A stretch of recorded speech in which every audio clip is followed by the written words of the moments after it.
हमारे visas refuse क्यों होते हैं क्या ऐसे स्टेप्स हैं जो हमें लेने चाहिए जिस पे आपको वीज़ा ऑफिसर को कन्विंस करना होता है, बट वो डायरेक्ट वीज़ा अप्लाई करेंगे या अमेरिका का कर देंगे, कनाडा का कर देंगे, यूरोप का कर देंगे, बस कि भाई आपकी बैंक स्टेटमेंट जो है वो कितने टाइम से आप उसको प्रॉपर मैनेज कर रहे हैं। डे बाई डे जो है वो ये डन बेस वाला सीन और ये चीज़ें ख़त्म होती जा रही हैं।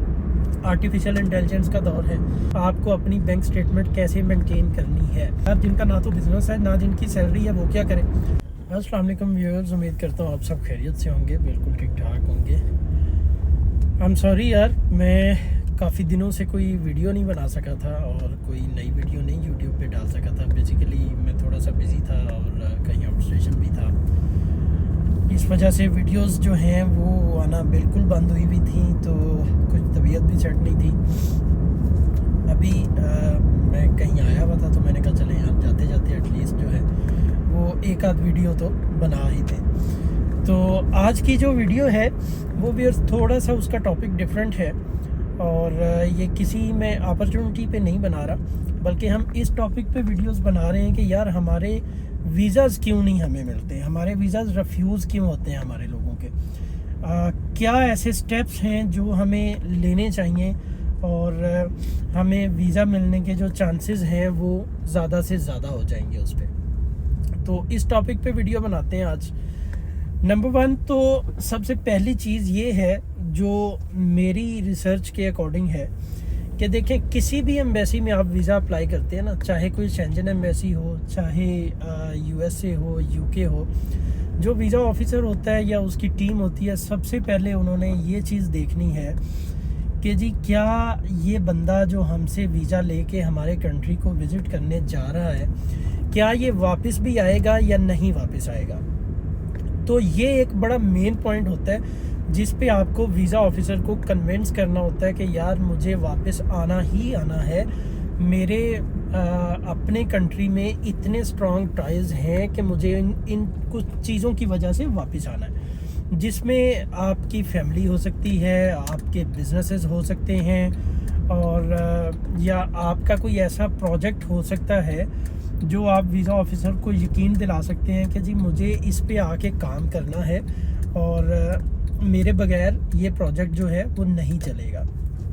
तो इस तरह की जो चीज़ें हैं, इन चीज़ों से आपने वीज़ा ऑफिसर को कन्विंस करना होता है। नंबर 1 तो ये चीज़ है।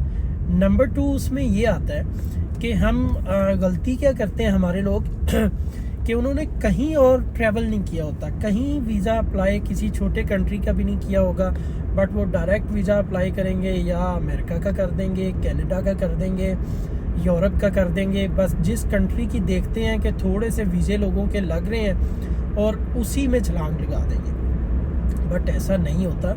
आपको एटलीस्ट पहले अपनी थोड़ी सी ट्रैवल हिस्ट्री जो है वो मेंटेन करनी होती है कि जी आप रियल में आप वाकई में ट्रैवलर हैं। नंबर 3 इसमें जो तीसरा पॉइंट है वो आपके फाइनेंसेस आते हैं। आप की जो बैंक स्टेटमेंट है वो आ जाती है, आपकी अर्निंग आ जाती है कि भाई आपकी बैंक स्टेटमेंट जो है वो कितने टाइम से आप उसको प्रॉपर मैनेज कर रहे हैं और आप करते क्या हैं, जॉब होल्डर हैं या आप अपना बिज़नेस करते हैं। अगर बिज़नेस करते हैं तो क्या करते हैं, कितनी आपकी अर्निंग है, जॉब करते हैं तो कितनी सैलरी है आपकी। तो ये चीज़ें मेंशन करनी होती हैं। अब मैं समझ सकता हूँ कि हमारे पाकिस्तान में चीज़ें डॉक्यूमेंटेड नहीं होती, बट मैं आज आपसे ये बात कर रहा हूँ कि अगर आप अपने बिज़नेस को, अपनी जॉब्स को, अपने फाइनेंसेस को डॉक्यूमेंटेड नहीं करते तो आज से करना शुरू कर दें,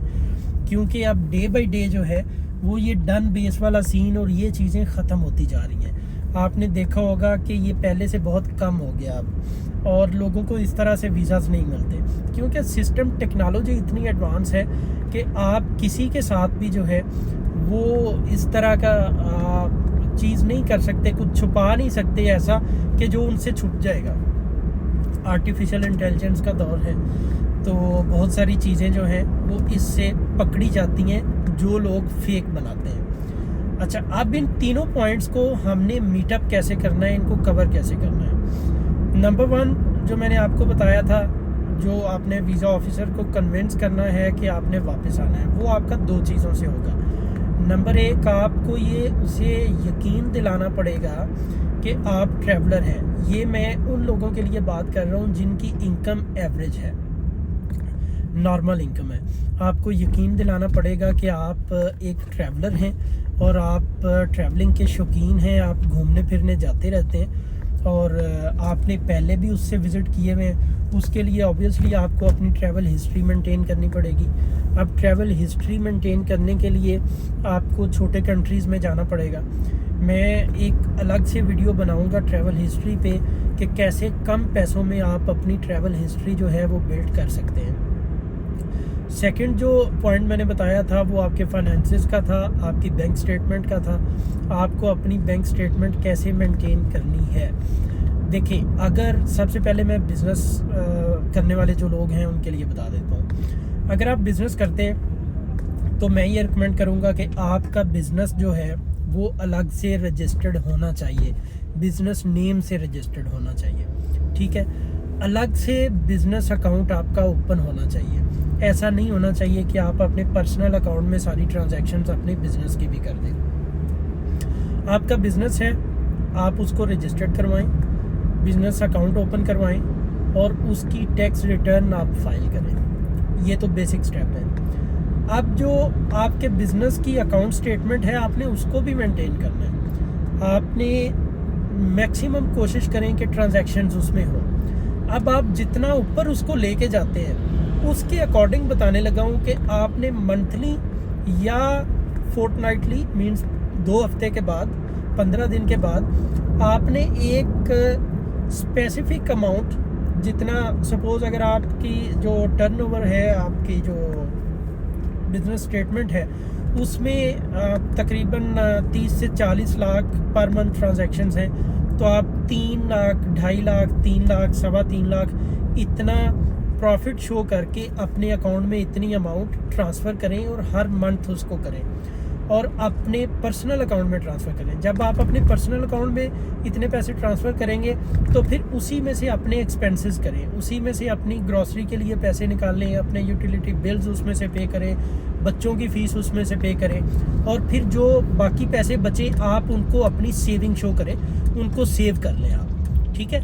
और इसके बाद जो है वो आपने सेकंड, अगर किसी की इनकम इससे ज़्यादा है, बिज़नेस बड़ा है, तो वो इससे ज़्यादा पैसे अपने बिज़नेस अकाउंट में शो करें और अपनी जो पर्सनल टैक्स रिटर्न है वो भी आप फाइल करें। इससे देखें जो इम्प्रेशन है वो वीज़ा ऑफिसर को ये जाएगा कि ये बंदा यार अपने कंट्री में बिल्कुल इस्टेब्लिश है, खुशहाल है, अपने कंट्री में भी टैक्स दे रहा है और इसको कोई प्रॉब्लम नहीं है, इसके पास पैसे पड़े हुए हैं और लास्ट 6 मंथ से पड़े हुए हैं। आपने ये प्रैक्टिस तकरीबन 6 महीने तक करनी है, कम से कम आपको बता रहा हूँ। फिर उससे ये होगा, क्योंकि बहुत सारी जो मेजॉरिटी है एम्बेसीज की, उनको 6 मंथ की बैंक स्टेटमेंट रिक्वायर होती है, तो आपने ये प्रैक्टिस करनी है। अब जो सैलरीड पर्सन है और जिनकी अच्छी सैलरी है वो इसको इस तरह से कर लें कि जो उनका सैलरी अकाउंट है उसमें से अपने एक्सपेंसेस करें और बाकी उसी में सेविंग पड़ी रहने दें। अब यहाँ पे मुझे पता है बहुत सारे मेरे भाई ये क्वेश्चन करेंगे कि यार जिनका ना तो बिज़नेस है ना जिनकी सैलरी है वो क्या करें। अब वो लोग ये कर सकते हैं कि वो अपने किसी रिलेटिव, किसी दोस्त, किसी यार की मदद से, अगर उनका कोई बिज़नेस है तो उसमें ख़ुद को एम्प्लॉय शो कर लें और अगर आपके अपने पास पैसे पड़े हैं या आप उनसे रिक्वेस्ट करें कि जी आप मंथली मेरे अकाउंट में इतने ट्रांसफ़र कर दिया करें और आप मेरे से ये कैश ले लिया करें, ठीक है। उससे फिर ये होगा कि आप भी एक्सपेंसेस उसी में से करें। ये उन लोगों की बात कर रहा हूँ जिनके पास ना तो जॉब है ना जिनका अपना बिजनेस है, तो वो इस तरह से अपनी बैंक स्टेटमेंट जो है वो बिल्ड करेंगे, वो भी अपनी टैक्स रिटर्न फाइल करें। तो इससे जो चांसेस हैं वीज़ा लेने के वो बढ़ जाएंगे, आपकी चीज़ें प्रॉपर डॉक्यूमेंटेड हो जाएंगी। और अगर इसके साथ आपने कुछ 2, 3, 4, 5 ट्रैवल किए होंगे तो मैं समझता हूँ ये सोने पे सुहागा होगा और फिर आपके जो वीज़ा लगने के चांसेस हैं वो बिलीव मी बहुत ज़्यादा होंगे। इवन आप इस तरीके से अगर बड़े कंट्रीज़ का वीज़ा अप्लाई करते हैं, USA का, कनाडा का, UK का, ऑस्ट्रेलिया का, इवन यूरोप का, तो इंशाल्लाह बहुत ज़्यादा चांसेस होंगे वीज़ा मिलने के। तो ये एक प्रॉपर वे है जो आप सब भाइयों को अडॉप्ट करना चाहिए। देखिए, अगर आप ये प्रोसीजर अडॉप्ट करते हैं तो आई एम श्योर कि आपको किसी ट्रैवल एजेंट की ज़रूरत नहीं पड़ेगी, किसी को बहुत ज़्यादा वो थैले भर भर के पैसे नहीं देने पड़ेंगे, बल्कि आप खुद ये सारी चीज़ें मैनेज कर सकते हैं। तो ये मैंने सोचा कि मैं आपके साथ इन्फॉर्मेशन शेयर कर दूं। अभी हम इंशाल्लाह जो नेक्स्ट वीडियो में लेके आऊँगा वो मैं उन लोगों के लिए लेके आऊँगा जिनके बिल्कुल फ्रेश पासपोर्ट्स हैं, और बजाय किसी एजेंट को पैसे देने के, अपने पैसे फंसाने के, मैं आपको रिकमेंड करूँगा कि वो आप ऐसा करें कि उनमें से थोड़े से पैसों से आप अपनी ट्रैवल हिस्ट्री बिल्ड करें, ट्रैवल हिस्ट्री बनाएं।